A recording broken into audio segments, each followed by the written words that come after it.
we're told money needs to be centralized. We are told that inflation is natural. We're told that deflation is destabilizing. And so there's this map that most people are using about how they think money works, but it doesn't really map onto reality. And so what Bitcoiners have done, which I think is really incredible, is we've torn up that map and we've redrawn that map and we've said, hey, actually, no, you can actually have decentralized money that isn't relying on any single entity that is governing its supply and its monetary policy. And actually, you know what? The world is actually inherently deflationary. And if you reduce the amount of debt, you can have a world where you have falling prices. And so by being able to tear up the map, which we thought was money, and redraw the map so it's more accurate to reality, what ends up happening is I think we can live a life with far more abundance and a life where we just have far more capacity to show up more authentically. You're listening to the Great Reassessment Podcast. Are you stacking sats but feeling like the only Bitcoiner in your city? It's time to fix that, guys. The Orange Pill app connects you with local Bitcoiners for meetups, businesses, or just good old-fashioned conversation. Stop scrolling today and start connecting with people who actually get it. Download the Orange Pill app today and find your tribe in the real world. Check out the links below for more information. Are you tired of eating fiat food? Get your beef and pork today from Acme Acres in Spirit Lake, Idaho, where every cow is grass-fed, vaccine-free, and raised the way nature intended. My buddy Jason Hanley, he runs the place, and yeah, they even accept Bitcoin. Guys, I eat this meat, I feed it to my kids. It's amazing. You gotta try it. It's pure beef, no nonsense, shipped nationwide. Visit acmeacres.us today and taste what sound money should taste like. Hello, everyone, and welcome back to another episode of the Great Reassessment. Today, my guest is the author of The Hidden Cost of Money and the book B is for Bitcoin, Seb Bunney. Thank you so much for being on the podcast today. Oh man, Matthew, it's honestly, it's my pleasure. We were just talking about before this, how there's just something so cool about meeting people in Bitcoin and being able to have the opportunity to be on these podcasts and meet people from all over the world, different perspectives. They see Bitcoin very differently and to be able to talk about it from these various perspectives. So I really appreciate you putting the effort to kind of create a podcast and put yourself out there, and I'm looking forward to talking.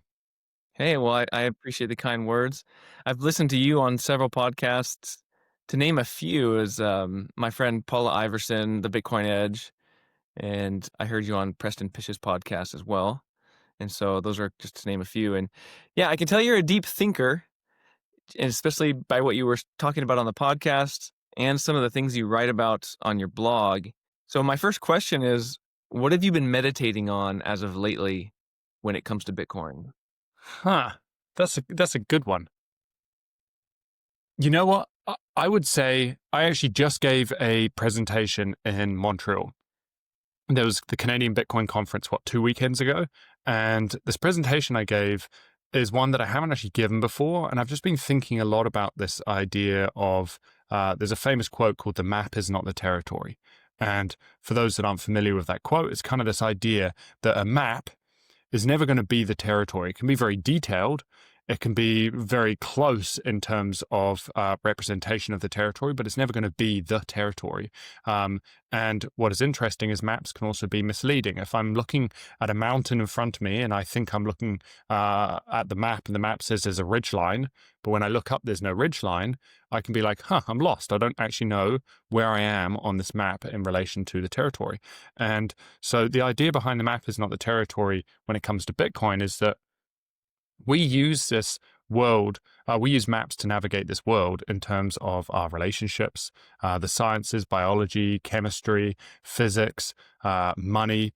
And money is a perfect example of a map. Like, we're told money needs to be centralized. We are told that inflation is natural. We're told that deflation is destabilizing. And so there's this map that most people are using about how they think money works, but it doesn't really map onto reality. And so what Bitcoiners have done, which I think is really incredible, is we've torn up that map and we've redrawn that map and we've said, hey, actually, no, you can actually have decentralized money that isn't relying on any single entity that is governing its supply and its monetary policy. And actually, you know what? The world is actually inherently deflationary. And if you reduce the amount of debt, you can have a world where you have falling prices. And so by being able to tear up the map, which we thought was money, and redraw the map so it's more accurate to reality, what ends up happening is I think we can live a life with far more abundance and a life where we just have far more capacity to show up more authentically. Because I think the challenges, which I talk on a lot of podcasts about, is the fact that as money breaks down, as our purchasing power diminishes, it impacts our ability to show up and focus on what matters, whether it's our community, whether it's our career, whether it's our connections to other people, our relationships. And I've noticed being in the Bitcoin community and even just adopting a Bitcoin standard myself, that it's just, I've been able to show up so much more authentically and to be able to spend more time with those that I care about and direct my energy where it sees fit as opposed to where I have to just to be able to survive. Yeah, that's really thought-provoking for sure. We have to do that a lot, this idea of like just ripping up these maps. Sometimes our forefathers, our ancestors, whoever they are, you see this all the time with like certain history. There's some bad history out there that has affected the way most people think, and then we mythologize it, and then it's been like notarized, and now we can't touch it. And it's like, this is the way we're going to think about it.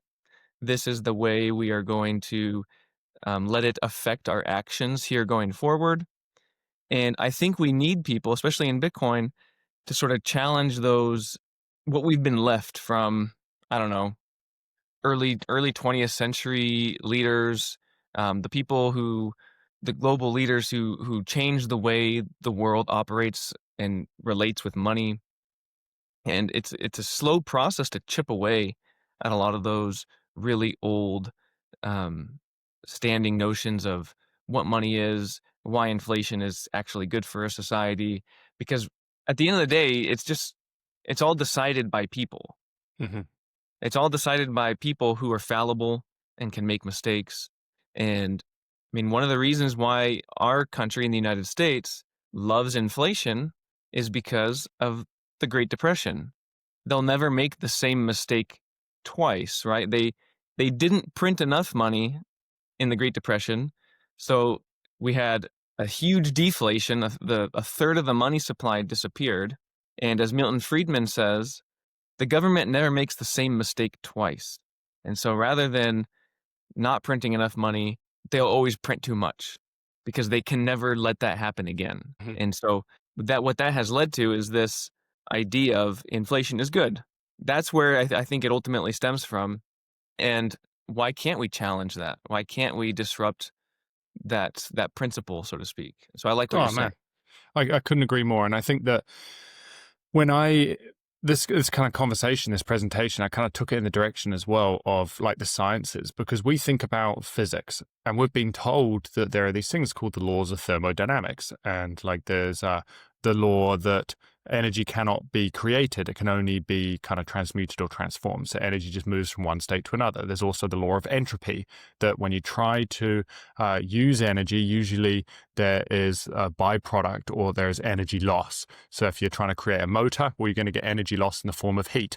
And so what that means is perpetual energy machines don't exist. So for those that aren't familiar with what a perpetual energy machine is, it's kind of like if you could have a machine where you get out more energy than you input, that is a perpetual energy machine, because in theory, you're creating energy.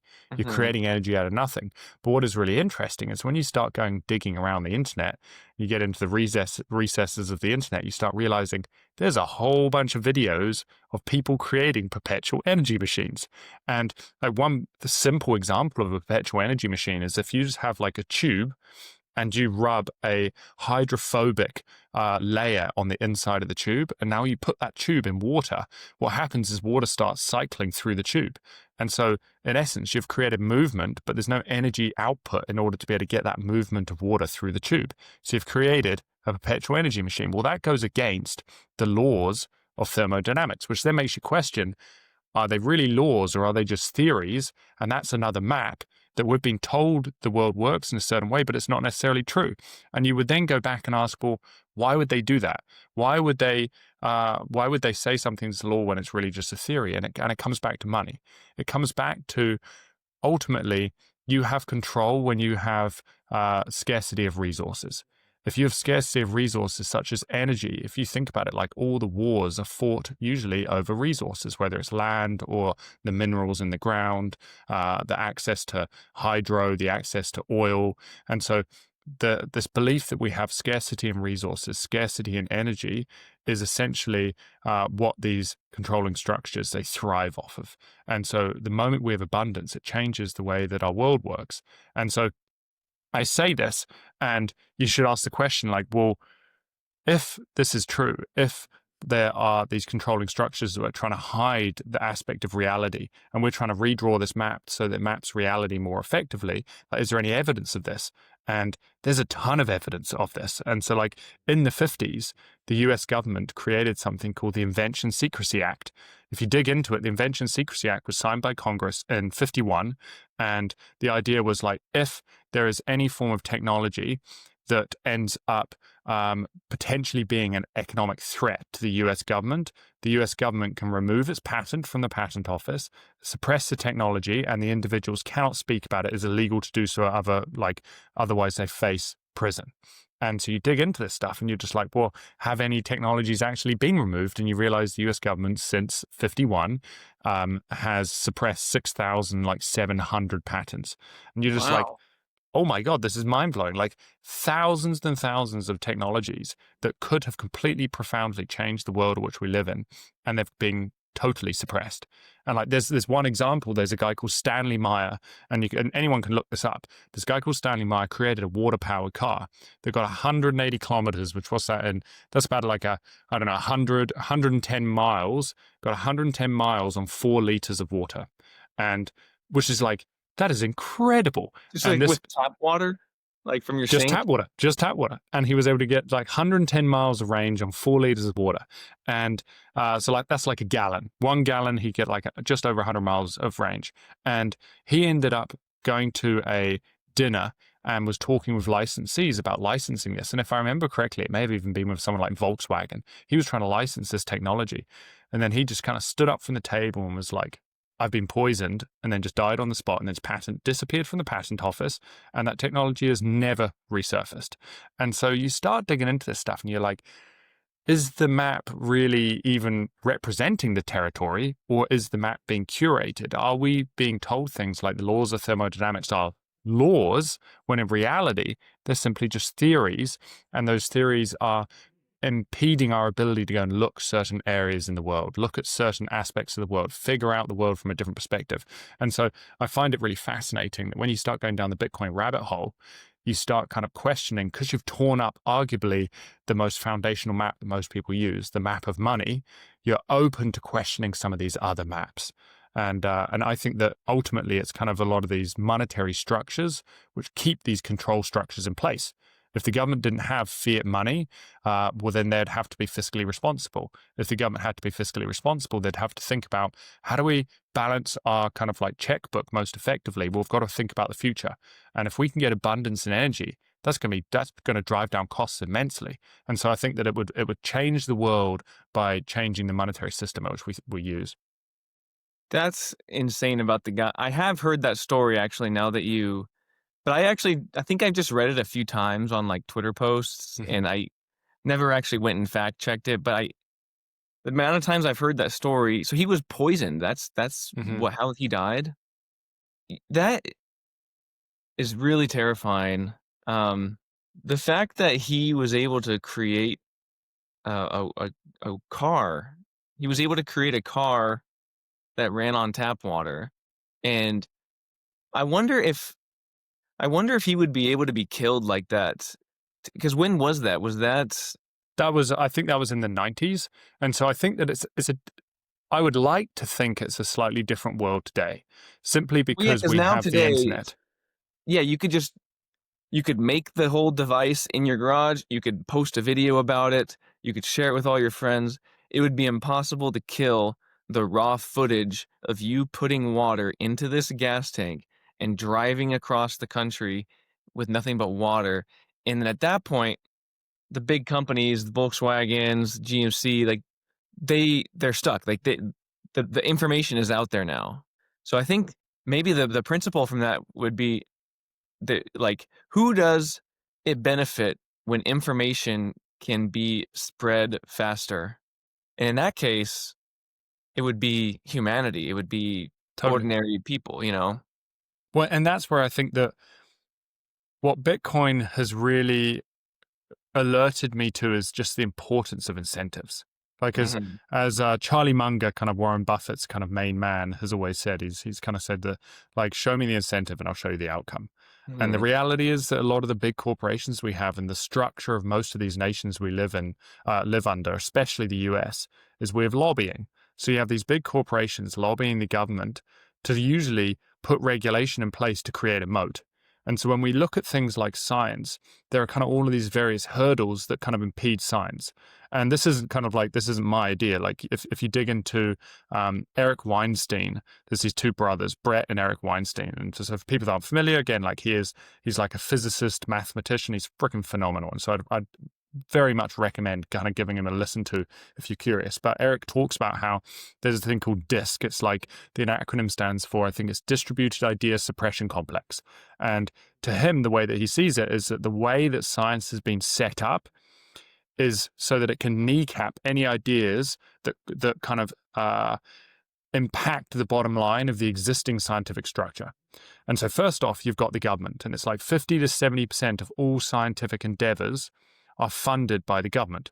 So the government is choosing where money flows in science, what is researched. So ultimately, if you're doing something that the government doesn't deem as successful, you're just not going to get any funding. It's going to be almost impossible for you to go and research that area. So that's the first step.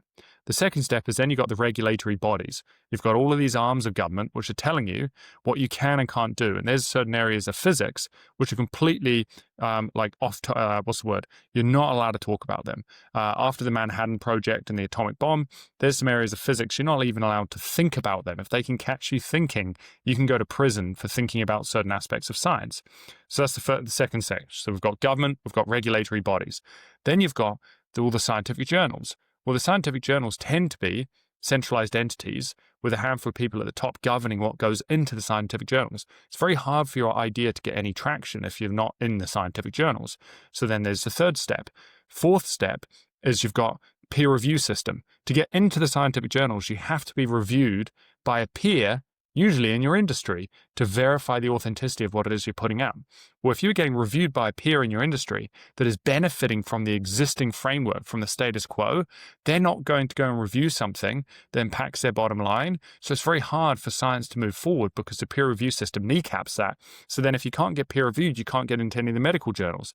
And then finally, if you're a scientist and you're curious about these things, well, ultimately, your livelihood, your ability to support your family, to be able to put a roof over your head, to be able to put food on the table, you need money. Where does money come from? It comes from research grants. It comes from the regulatory bodies. It comes from the government. So you're in this system that's a very closed system that doesn't really let you deviate and look elsewhere or try to redraw the map in a way that is favorable to the people instead of these controlling structures. And so what about Bitcoin? Why does Bitcoin change this? Well, I think that if the government no longer has access to a money printer, so it can't fund scientific research indefinitely and govern the trajectory of science, if the government, the only way it can receive money is through the voluntary handover by individuals because they believe in government, what ends up happening is I think that the government has to be fiscally responsible like any other business. And so as I mentioned very briefly a second ago, if the government has to be fiscally responsible like any other business, it's got to figure out how to reduce its expenditure and increase its value to society. Well, to do that, it's got to think about, okay, well, if we are going to direct any capital towards science, let's try and actually have science map the territory so we can maximize our chance of abundance. That would be huge. And then secondly, I think that if the world was operating on a Bitcoin standard and individuals, people had more capacity, their purchasing power was increasing over time, what would happen is people would be able to be more curious. People would have more time. They'd be able to spend their spare time digging into the things they're curious about, whether that's the sciences, physics, chemistry, biology. Alternatively, I think you're going to get a lot more people that when they start to have a little more success, maybe they direct more money into the research of the various sciences. So I think we're going to move away from the majority of money coming from government and more money coming from the private sector. And so I think it's going to be more fair game to research a lot of these subjects. And so I think that as a result, I think we're going to thrive as a society because of technological advancement, because our science is more accurately mapping the world that we live in. Yeah, and this can maybe kind of tie it all in together. Is like we were talking about disrupting maps. You mentioned some of these laws that are maybe they're just really theories. Um, when these new innovations, new challenges come to disrupt those maps that we were talking about. One example that came to mind was like Copernicus and Galileo, discovering that the the Earth is what rotates around the sun. It's not the sun that rotates around the Earth, and the immense persecution that they experienced based on challenging a law that was really probably just a theory. But what allowed them to fund all that research? It'd be an interesting inquiry to look into to like how, because I haven't done the reading on this, but like how did they weren't operating on a fiat standard? I don't think they were, and so how were they getting the funding in order to fund those challenges, right? Like to disrupt, because even if you're really rich, eventually the money might run out. Like you're up against such a leviathan of, all those five institutions that you were kind of talking about. You can only have so much money before it runs out, before this this leviathan of a machine just eventually makes you run out and you're not going to succeed. Um, so how have people in the past been able to sort of break through, um, and how could we kind of replicate that today? That'd be the question. Well, you know what? I would argue that, like, given the time, and as you're saying, like in this assumption, because I'm not looking at what was the monetary system in place when when these advancements in our understanding of the world around us, way back when, 400, 500 years ago. And I would take a guess that we were on a bit more of a sound money standard. We were probably on a gold-backed currency, silver coins, and such. Yeah. And because of that, I think that is probably where, like, you had other hurdles. You had hurdles such as people, because of our lack of understanding of the world, people thought women were witches and were willing to burn them at the stake and stuff like that. And so you were facing other scrutiny, but you had a lot more freedom to be able to direct your energy where you see fit, which I think is really interesting. Like, you didn't have the same, as you mentioned, like the Leviathan, you didn't have the same kind of gatekeeping that we have today. And it's like, it never ceases to amaze me. Like, when you start digging down into some of these rabbit holes, that you find out that, what's his name?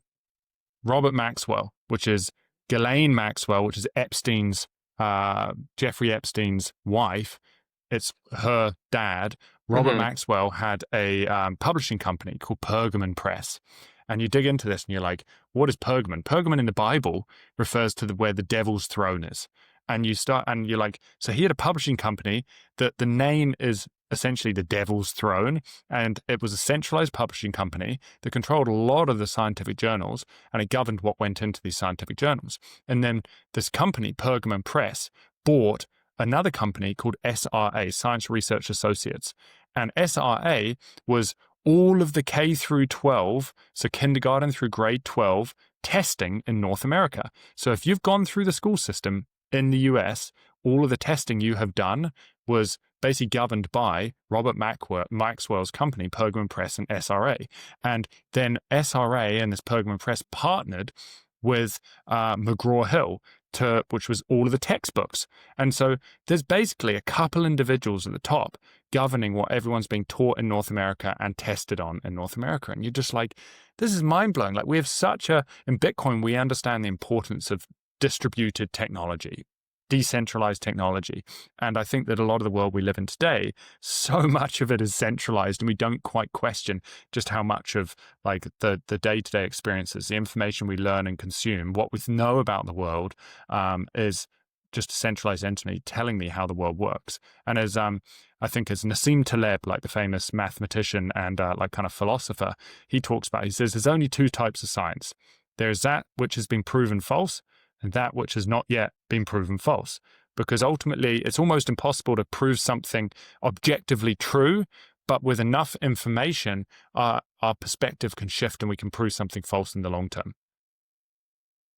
Man, I feel there's so many fascinating corollaries which we could kind of go down right there. I'm really enjoying this conversation, by the way. I think it's really thought-provoking. I want to ask you just a personal question. I would, just from the short amount of time that we've gotten to know each other, I would describe you as a self-didact, somebody who's a self-learner.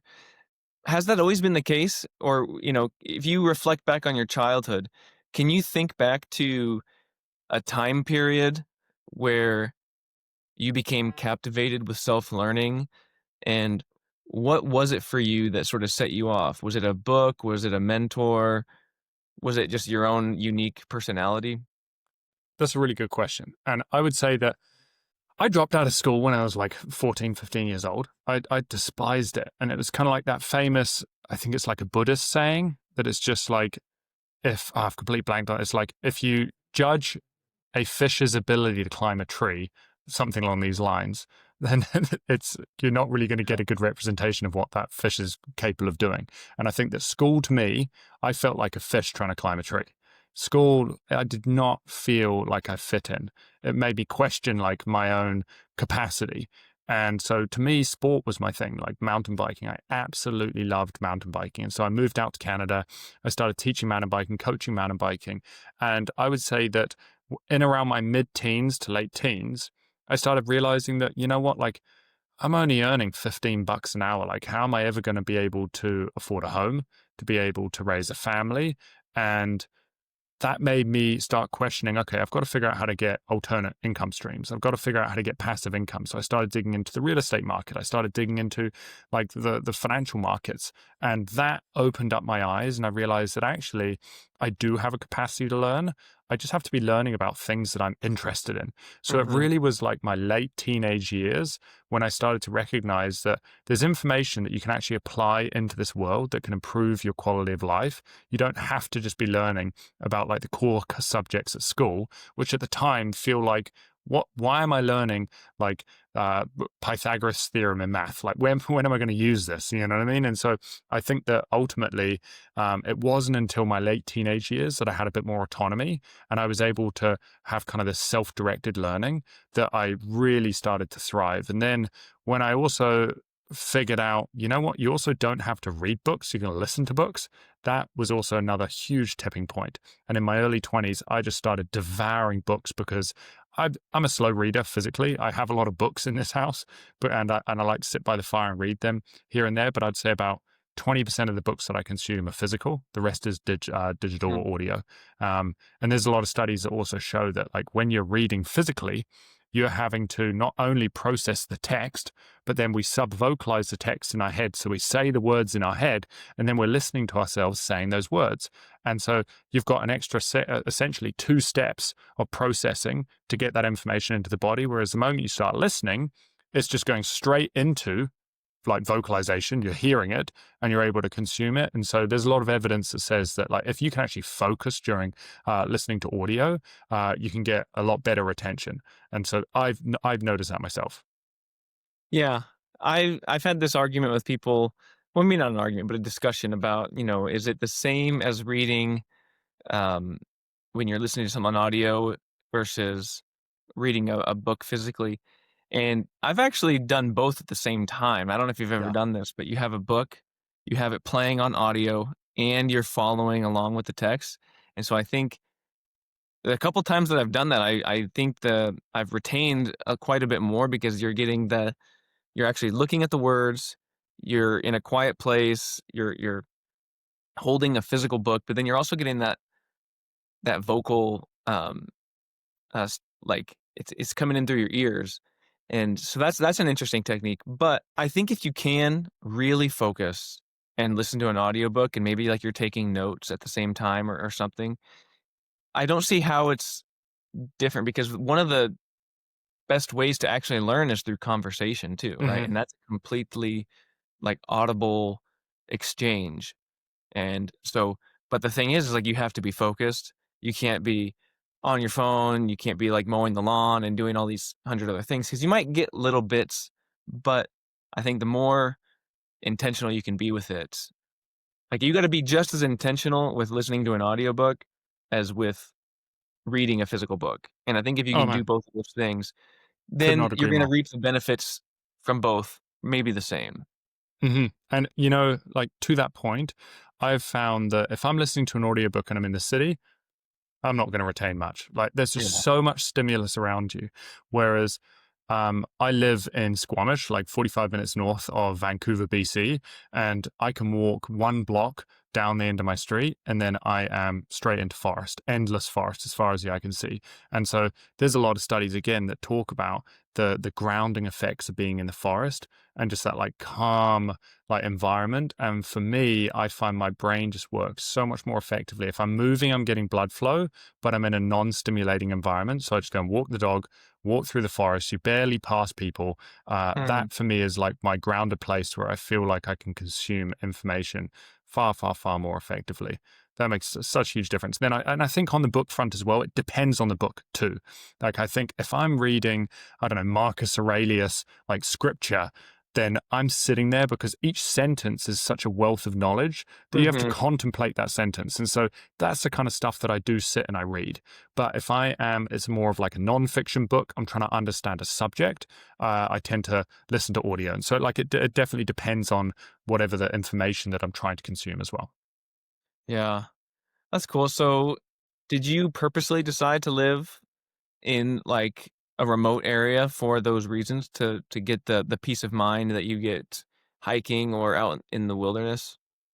I think it's more purposeful now as an adult, but I think that as a kid, you're still just trying to find yourself. And Mhm. I think that as a kid, we tend to be a little more in tune with our bodies sometimes. And we get drawn to certain places and we follow that instinct. And I was just always very drawn to the mountains. I was drawn to the forests. I was drawn to nature. When I was growing up, kind of in the south of the UK, it just felt as if like the only thing people can do is there's pubs, you can binge drink, you can get into partying, but it just felt like nature didn't really exist. Like you have farmers' fields, but it's so populated in the UK. And so when I came out to Canada in my mid-teens, I was just like in awe, like seeing these mountains. And when you're on one of these mountains and you're looking out as far as the eye can see, mountain after mountain after mountain after mountain, knowing there's nothing between you and them other than just forest and bears and just streams. And to me, that it profoundly shifted my life. And so I think when I listen to my body and what my body needs, my body is grounded in nature. Mm. A few years back, when the pandemic hit, I ended up kind of fleeing down to Mexico for a brief stint. And as I was driving down to Mexico, I remember driving through Washington and then through Oregon, and you start to see the Pacific Northwest forest start to change. It starts getting drier as we get into like Northern California and such. And I remember I took a walk in and around Southern Oregon coming into like Northern California. And I remember just bawling my eyes out as I walked through the forest because I was just like, I don't know when I'm seeing this forest again. Like there's something about the Pacific Northwest forest with the western red cedars, and there's like a humidity to it, a groundingness to it that I just think is truly, truly profound. And it's about just like listening to the body and feeling where you feel at home. Yeah. No, and we were talking before the podcast started. We kind of live in the same region. I think where you live is a lot more green. Over here in the inland northwest, eastern side of Washington, it can be a little drier, but we still do have plenty of mountains. And yeah, I have an affinity for the mountains. I need to get more time in nature because yeah, there's just day after day of concrete buildings, just sidewalks. Your body sort of in your mind, like you need that refresher to be out in nature. It is very healing, I find. Um, Back to Bitcoin. I have not read either of your books. So just confessing that right away. But what inspired you to write each of them? And if you could give like maybe a brief summary of each. Totally. So if I take a step back, in 2020, 2021, I kind of co-founded with a handful of individuals. We co-founded something called Looking Glass Education. And our whole goal was, man, how do we write content and really speak just to the layperson? There's phenomenal books, whether it was The Bitcoin Standard, which is slightly more academic, or Antonopoulos, and kind of more a deep dive into how does Bitcoin really work from like a coding perspective. But what we felt was there wasn't enough content that spoke to the single mum or the carpenter or just like kind of the standard kind of blue collar worker.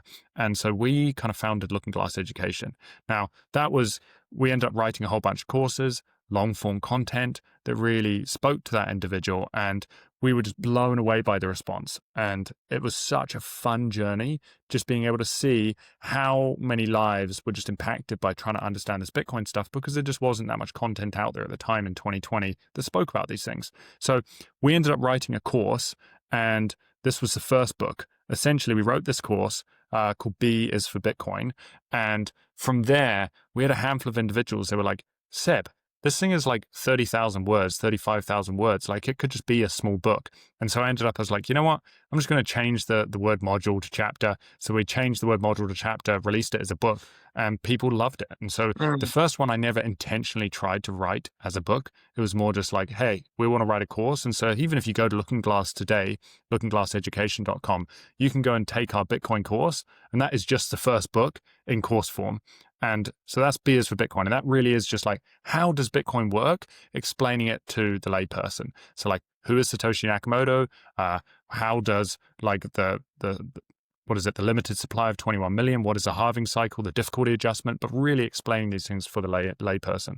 And then from that, I noticed that I had an affinity for writing these long form articles about the repercussions of money on society, whether it starts impacting the family unit, whether it starts impacting psychology, whether it starts impacting kind of our consumer habits that impacts the environment, and talking about kind of totalitarianism and these controlling structures and how fiat money fuels a lot of these structures. And so across kind of, I would say 16 to 20 kind of long form articles that were published in various publications, I noticed this common thread across them, and I was like, you know what? I don't think there's a book out there. The closest thing would be the Bitcoin Standard, but the challenge with the Bitcoin Standard is that for a lot of individuals, it's still quite academic in the tone of voice of the Bitcoin Standard. So I wrote The Hidden Cost of Money, and the whole idea was, again, like, everything is downstream of money. When our money is broken, the repercussions are immense, and they really spread across society. And I feel so honored to have been able to write that book and to be able to kind of put that out there. And I would very much say that the book sometimes doesn't feel like my book, because at the time, and you may have seen if you're watching the video, my dog keeps walking in and out of this door. I have a little husky. She's standing there right now. And my husky had a gut issue. This was about 2.5 years ago. And so she would wake up multiple times a night and need to go outside. And so I would have to I'd wake up, I'd hear her pouring at the door. And immediately as I woke up, I would be like, oh man, I think chapter 1 needs to be this. And it was almost like a download. And then the next night, chapter 2 needs to be this. The next night, chapter 3 needs to be this. And so it was amazing. This information just felt like it was just coming to me. One second, trying to open this door for the dog. And so this information just felt like it was coming to me. And so after about 2 weeks, I had kind of the very first draft of the book. It took me a year to go and edit it and to really pull all the citations and actually fill the book out. But a lot of this information felt a bit more like a download than it felt like it was my information. And I just feel really lucky to have had that experience. And it's just been such an amazing journey. Yeah. Good for you for, those times where you wake up at 2, 3 in the morning and actually write down the idea, because if you don't write it down, you could go back to sleep and it's gone in the morning, Absolutely. And, there's a lot of studies on this subject where it's like, when you're in this waking state, there's a lot more, if I remember correctly, gamma activity in the brain. And individuals theorize that it's this gamma activity that connects us to the collective unconscious. So this kind of shared information layer.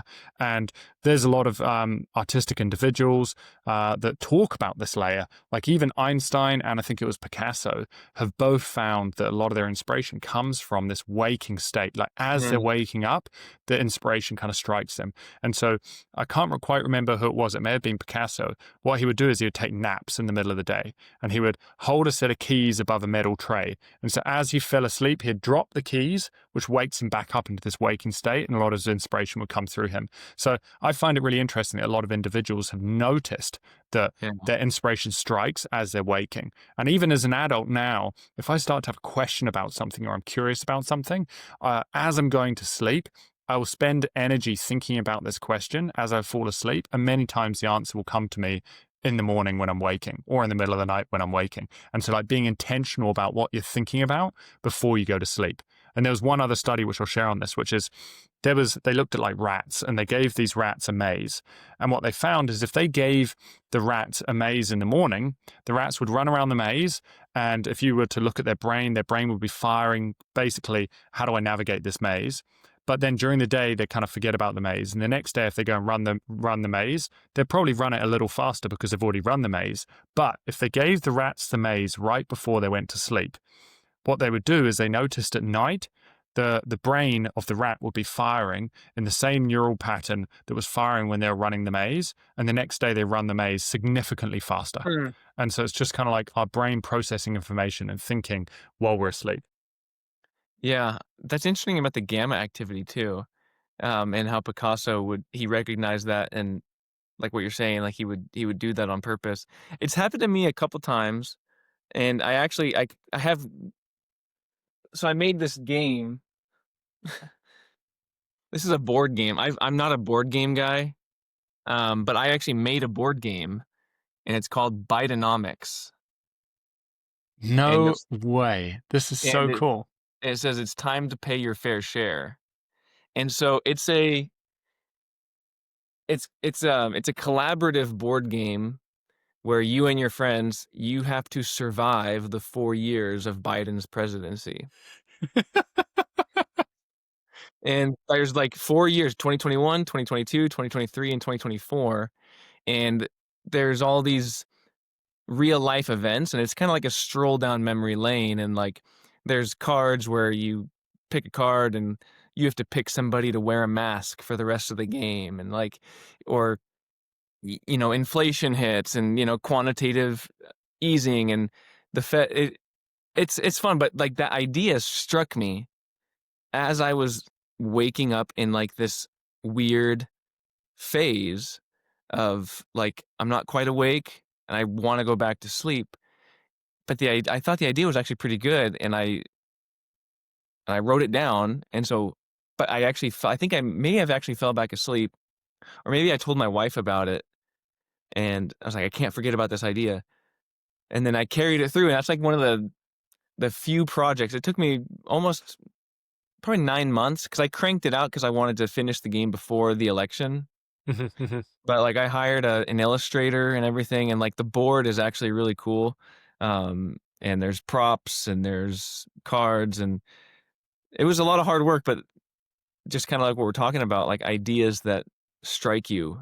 That And is then following amazing. through with That it. that Yeah, is it was pretty so cool. cool. And it's just like, even just being able to follow through with it, as you're saying, like to be able to take an idea and bring it into reality. Mhm. There's something that I find there's nothing more kind of rewarding than having an idea, turning it into kind of like, okay, I'm going to put it into words on paper, then turn those words into paper into something physical and release it into the world. There's just something so incredibly satisfying Mm. about doing that. So I really, really appreciate you just kind of taking the time to even just try to construct this thing. And, like, I very much believe that like a lot of our inspiration strikes at night. And a little while back, I was like, man, how is there a possible way to be able to record this information? Because I find that the challenge is when you wake up in the middle of the night, you don't want to look at your phone screen. I don't want to like blast myself with blue light, because then I can't get Yeah. back to sleep. And there was a TED talk that I was watching a little while back, and it was about people that have had like paralysis, or people that have had obviously some form of injury. And you can put this thing like down on the muscles around your jaw and around your neck, and without even saying the words, by you thinking the words or thinking about something, it fires little micro muscles in your neck and your jaw.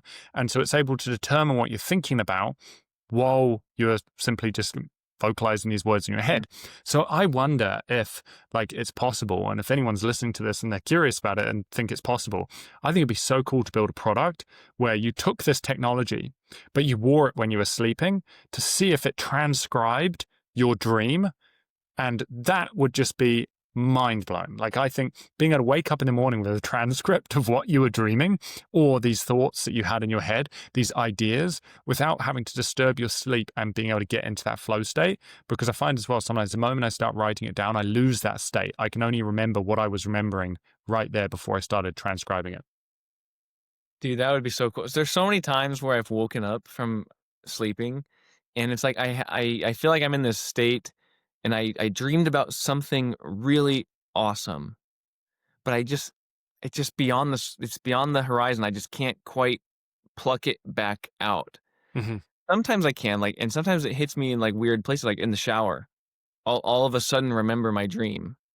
But then there's sometimes where it's like, man, I feel like I was really dreaming about something really cool or philosophical or deep, and I feel like I need to get it out, but it's just gone, you know? Sometimes it's like those memories will be there, and there's a couple different ways of accessing them. Like sometimes you can do it just through feeling, like rather than trying to think about what was I dreaming about, what was I dreaming about, because that's very abstract. There's nothing to latch onto. Mhm. Instead, think about what was the emotion that I was feeling as I remember that I was having the dream. And sometimes by going into the emotion, oh, I was feeling happiness, I was feeling sadness. It's just that sensation will trigger the memory of what the dream was. The other Mm. thing is, and this is more like a technique for like when we were like thinking back to childhood, there's a lot of memories that have just gone. Like we can't remember like what was down the corridor on the right in the school that I went to. I have no idea. And so sometimes what will happen is if we put ourselves, if we remember anything about the dream, like, oh, we're in this room, go back into that room and just let the mind wander. And so this exercise originally came about from trying to bring up old memories where it's like, okay, take your school when you were kind of 10 years old. Do you remember anything about the school? And so it's like, well, I remember the hallways with the lockers. Okay, well, now go stand in the hallways in the lockers and really visualize, like, what did it smell like? Was it cold? Was it hot? What was like, was there anyone walking past you? And then start walking down that hallway. And what you're doing is you're actually recreating these memories that you have locked up, but you can't reach them. And so it's amazing how much information you will remember. Like I remember, I hadn't done this exercise up until a couple of years ago. And I remember thinking back to school and I couldn't remember much at all. And then all of a sudden I just remember, okay, I'm going to go into my science lab. So I remember going into the science lab. Then I just mapped out the whole school. I remember what happened in these classrooms. I remember these events that happened that I had not brought up since I was 10 years old, 11 years old. And it's all there. We just kind of sometimes lose access to it because we don't know how to reach it.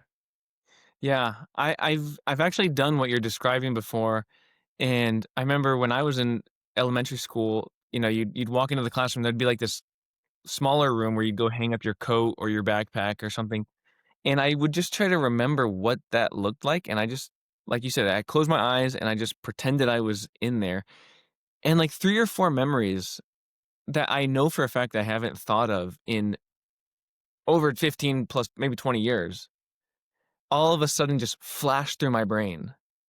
And it was like, that's pretty cool. Oh, it's amazing. It's amazing. Yeah. And so, like, I all don't this information is there. All of this information is there. We just have many times forgotten the steps we need to take to access that information. Mhm. Yeah, it's fascinating. Um, just by talking to you, seeing that you are somebody who thinks deeper about, these sort of these realms of emotional states, and even spiritual, as we were talking about, the forest and having it be like this healing thing. What, what are your religious beliefs? Do you have any? I would say that I was baptized kind of Catholic as a kid. And then in my teenage years, I kind of like drifted away. In my 20s, I kind of drifted away. I would never have said that I was atheist. I kind of more would have just said that I was agnostic. That said, I always had kind of these more like spiritual beliefs that I did believe there was like a higher power. I did believe like there was that like kind of a morality that felt like it was external to this world. It felt like it was just kind of this innate kind of like territory. And I would say in my late 20s, I really started to kind of start digging into these subjects again more. And so I would say that I would say that I'm Christian. Yeah, I would Oh. say that I'm Christian, absolutely. And what's interesting is I was recently at a conference. Where was it? In Jackson Hole, the kind of the ski resort in Wyoming. And we had a phenomenal conversation about Bitcoin and religion. And to me, what I find is really interesting is one, there's a lot of Christians in Bitcoin. Two, there's a lot of people that come into Bitcoin that aren't Christian that end up becoming Christian by Right. going into Bitcoin. And what I find Bitcoin almost is people that have never gone down the rabbit hole that is Christianity, or even just religion in general, haven't necessarily had this feeling of how do you pass down a moral framework in an effective way? Because if people were to remove the spiritual aspect of Bitcoin, of religion, and look at it just from like a core kind of standpoint, you kind of could say, well, religion is how do we pass down a moral framework? How do we allow society to thrive through kind of this moral framework? And to me, Bitcoin is almost like a digital version of religion in that you've got a foundational basis from which to pass down like collaboration, accountability, community, and it's a system that when we work together, it ends up thriving. And so to me, Bitcoin, in a sense, it's like a religion with a verifiable base layer because you can actually confirm the code, confirm the functionality. And it's not to say you can't do it with Christianity, but it's a lot harder for those individuals that have never gone down those rabbit holes. Yeah. You point out how there are a lot of Christians who are Bitcoiners. I'll go to a meetup, and I would say a majority of them are either Christian or like Christian adjacent. Maybe they're exploring Christianity. They're looking for a moral framework that sort of aligns with like the natural law that is sort of imprinted upon their soul. And, they think that might be Christianity. But you talk about like the importance of passing something down that doesn't change.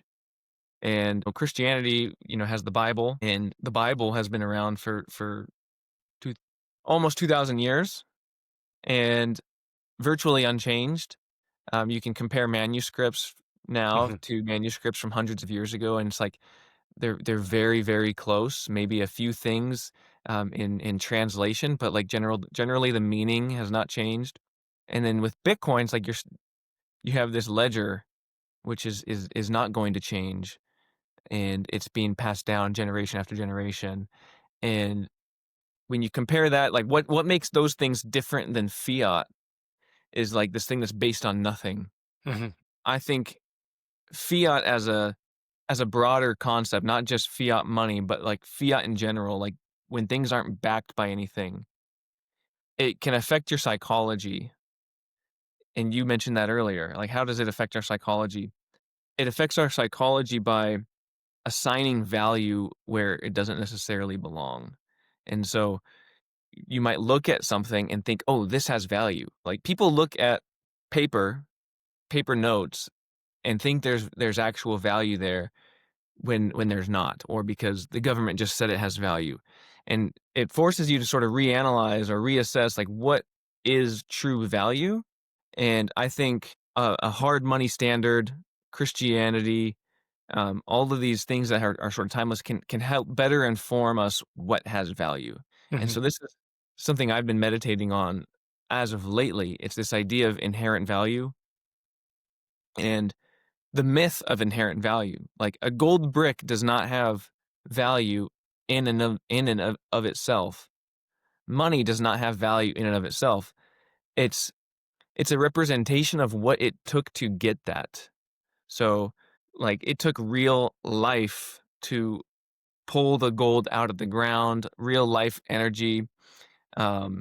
This product or this rare mineral, if you have it in your hands and you can hold it, it's not so much that thing in and of itself, but it's the life energy that was required.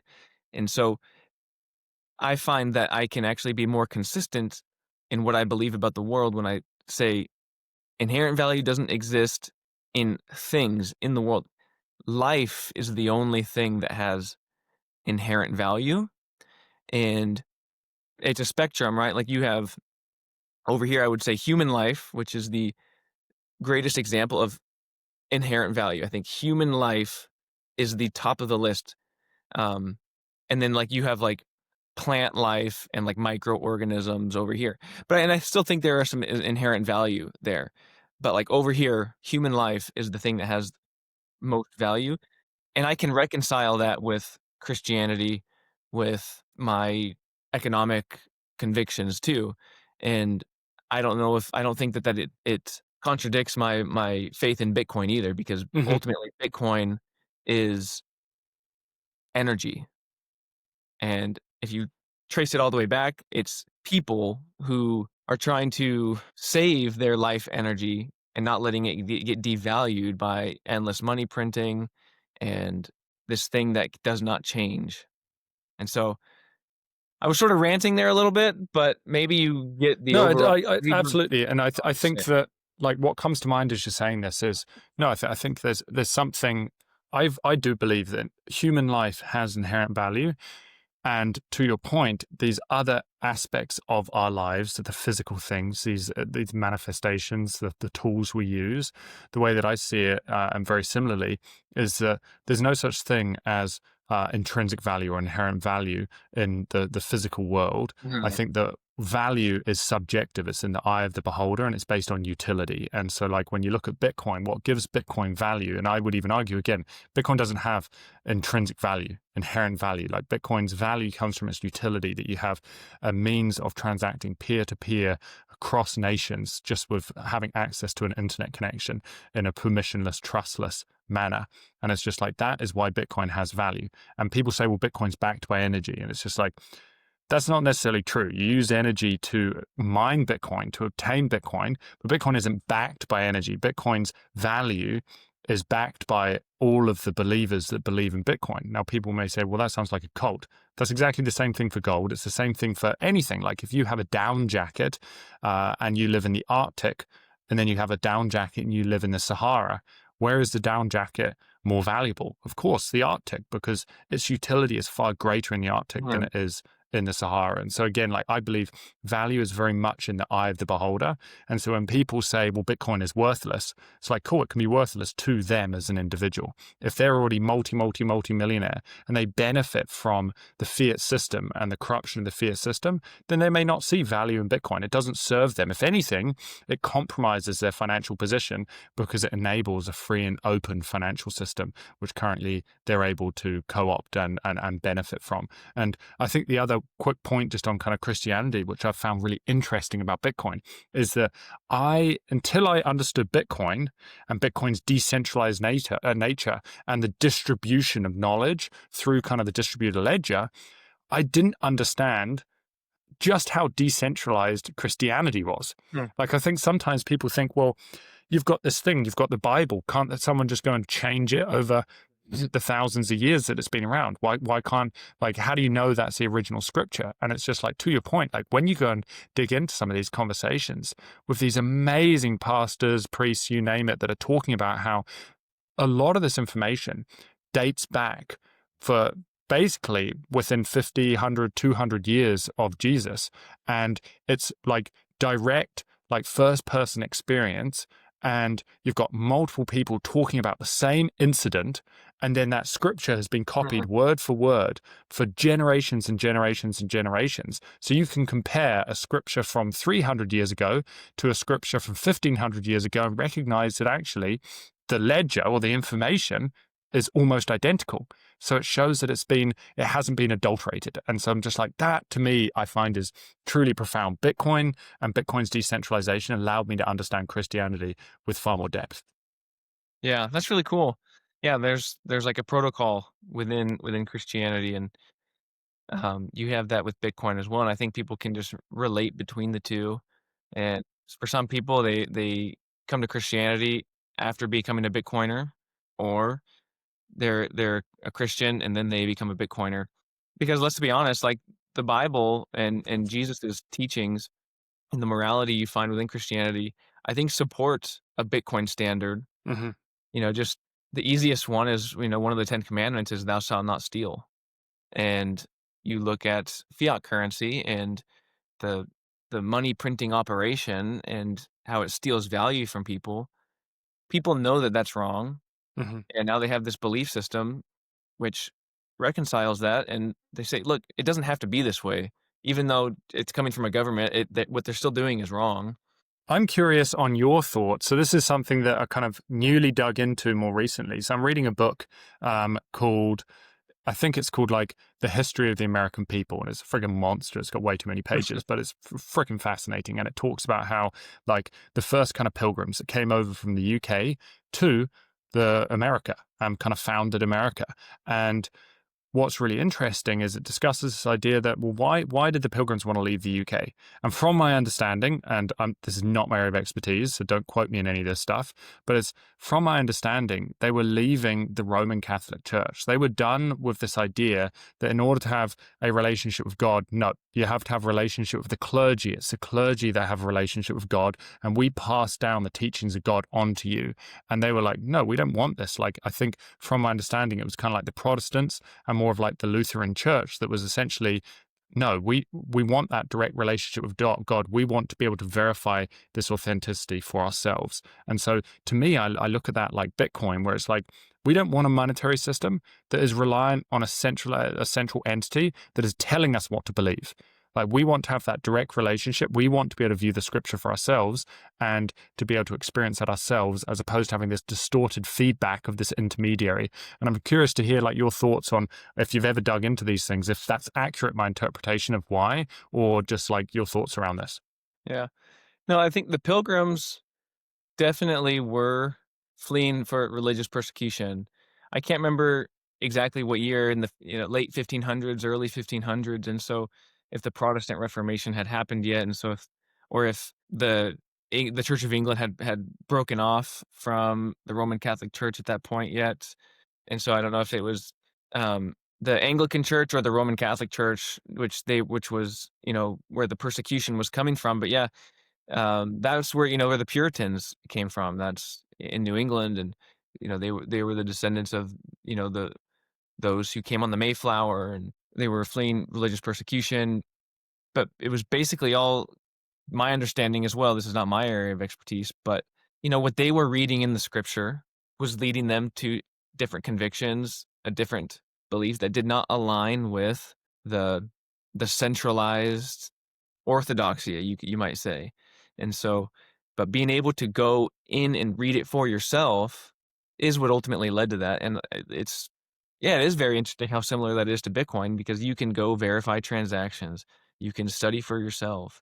You don't need someone else's permission to do this anymore. Whereas before, it's like a lot of these biblical texts weren't translated for a lay audience. You had to go and you had to hear somebody preach it and translate it for you in person.